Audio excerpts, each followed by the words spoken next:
Barabbas ou Jésus? Un brigand violent ou le prince de la paix? Un homme qui combat et n'hésite pas à tuer pour sa cause, ou l'homme de douceur et de paix? L'ironie, c'est que Barabbas, en hébreu, Bar Abba, veut dire fils du Père. Et Jésus s'est toujours présenté comme le fils du Père. Deux figures diamétralement opposées. Et l'on fait choisir les Juifs, Barabbas ou Jésus. On te fait choisir aussi aujourd'hui. Qui vas-tu choisir? Barabbas, l'homme qui apporte la solution, ou Jésus? L'homme de l'efficacité ou celui de l'impuissance et de la vulnérabilité? En fait, cette question traverse tout l'Évangile. Elle commence dès que Jésus quitte Nazareth, le foyer familial. Il va au désert, et là, tenté par le diable, il est précisément confronté à la mission qu'il va accomplir. Quel Messie es-tu? Première tentation, change des pierres en pain, nourrit les foules. Et vous savez que quand Jésus multipliera les pains, les foules veulent se saisir de lui pour faire de lui leur roi. Jésus se sauve. C'est tellement pratique d'avoir un Messie qui répond à toute notre demande. Seigneur, aide-moi. Seigneur, donne-moi ceci. Seigneur, donne-moi cela. Et nous sommes bien souvent dans l'illusion. Jésus ne veut pas remplir cette mission. Il n'est pas un Messie qui cède à tous nos désirs, à tous nos caprices. Il est beaucoup plus exigeant que cela. Deuxième tentation, celle de manifester sa gloire. Monte sur le temple, sur le pinacle, au plus haut, et jette-toi en bas. Tu ne crains rien. C'est vrai qu'il ne craint rien, mais il refuse. Jésus n'a jamais accompli un miracle pour qu'on soit forcé de croire en lui.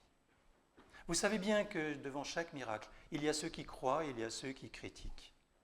Jésus ne s'impose pas, il se propose, il s'offre. Troisième tentation, suis-moi, adore-moi, dit le démon, je te donnerai tout ce que tu veux. Jésus refuse de céder à l'esprit du monde. Il n'est jamais à la traîne, il ne suit pas la mode. Il n'est pas un influenceur qui a du succès. Il ne multiplie pas les followers.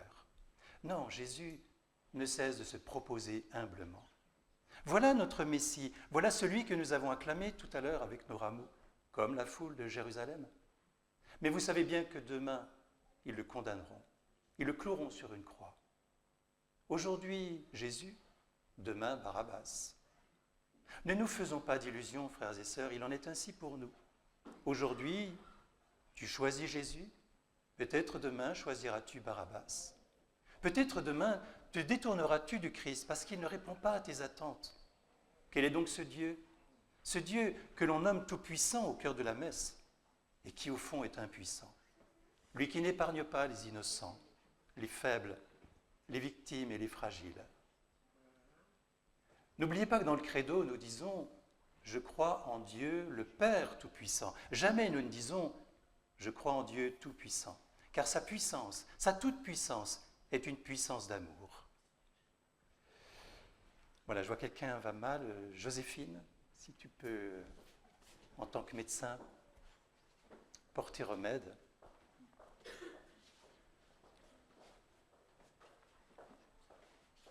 Voilà, ce petit épisode regrettable nous rappelle notre vulnérabilité, notre fragilité. Et malgré la messe, malgré notre célébration, nous ne sommes pas épargnés. Il en sera toujours ainsi, frères et sœurs. Ce n'est pas parce que nous sommes chrétiens que nous sommes épargnés des épreuves.